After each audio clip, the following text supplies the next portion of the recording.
Stolen thunder.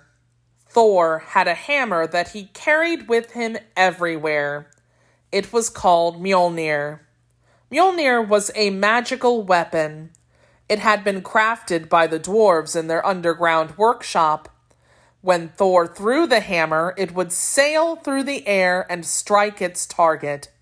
There would be a flash of lightning and a boom of thunder.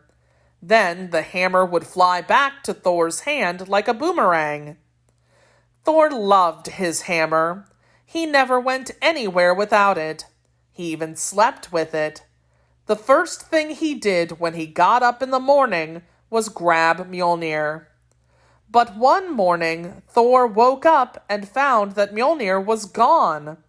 He looked everywhere but could not find it. "Loki," said Thor. "Loki has stolen my hammer." Thor looked everywhere for his hammer, but could not find it. Thor found Loki.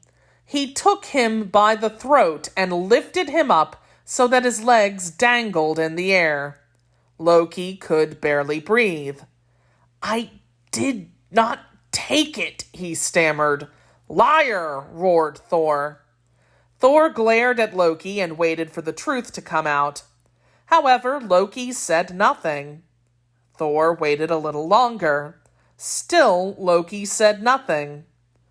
Thor was puzzled. He began to think maybe Loki was telling the truth this time. Every so often, Loki did tell the truth. Thor set Loki down. He went to speak with Odin. Odin sent his 2 ravens out. They flew around the world and came back with a report. Thor glared at Loki and waited for the truth to come out. "It was Thrym the giant," the ravens said. "He stole the hammer." Thrym was a giant who was quite ugly but very rich. Odin sent Loki to speak with Thrym. Loki made the long journey to the world of the giants. Thrym greeted him with a smile. "Hello, Loki," he said. "How are the gods today?" "They're not well," said Loki. "Someone has taken Thor's hammer." "What a pity," said Thrym, but he did not seem too upset. Loki did not mince words. "Was it you?" he asked. Loki expected Thrym to deny it, but that is not what happened. Odin sent Loki to speak with the giant Thrym. "Yes," said Thrym, "I stole the hammer. I have buried it 6 miles underground, where no one can ever find it." Thrym paused briefly to cackle and enjoy his own villainy. Then he spoke again. "Ha ha ha! Tell Thor he will never see his hammer again, unless—" "Unless what?" Loki asked.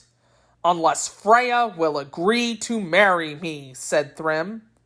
"Not likely," said Loki. "She's married already, you know." "What do I care?" said Thrym. "It will never happen," said Loki. "Then I will keep Thor's hammer," said Thrym. "No Freya, no hammer." Thrym said he would return Thor's hammer, but only if Freya would agree to marry him. Loki went back and told the gods that Thrym had stolen the hammer. "He says he will give it back on one condition," Loki reported. "What is that?" Odin asked. "If Freya will agree to marry him." "What?" said Freya. "I will never marry that disgusting beast, never!" Odin was very wise. He had drunk from the famous well of wisdom. He had even traded one of his eyes in order to get more wisdom. But even with all this wisdom, he was not sure how to get Thor's hammer back. "What shall we do?" Odin asked the other gods.